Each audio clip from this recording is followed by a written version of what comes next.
مجید فرقان حمید میں اللہ تبارک و تعالیٰ نے فرمایا الذین آتیناہم الکتاب، جن لوگوں کو ہم نے کتاب عطا کی۔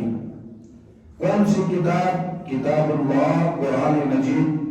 الذین آتیناہم الکتاب، جن لوگوں کو ہم نے کتاب عطا کی، قرآن مجید عطا کیا، یتلونہ حق تلاوتی، کہ جن لوگوں کو ہم نے کتاب عطا کی، کون سی کتاب؟ قرآن مجید، تو انہوں نے اس قرآن مجید کی تلاوت کا حق ادا کر دیا ہے۔ اولئک یؤمنون بہ، یہی وہ لوگ ہیں در حقیقت جنہوں نے اس کتاب پر ایمان لائے ہوئے۔ صرف زبانی کلامی یہ کہنا کہ میں اللہ کی کتاب پر ایمان لاتا ہوں، میں کتاب اللہ پر ایمان لاتا ہوں، یہ کافی نہیں۔ اللہ تبارک و تعالیٰ نے اس آیات مبارکہ کے ذریعے ہمیں اس طرف متوجہ فرمایا اس وقت تک آپ اپنے اس دعوے پر سچے نہیں ہو جب تک آپ اس قرآن مجید کی تلاوت کا حق ادا نہ کرو۔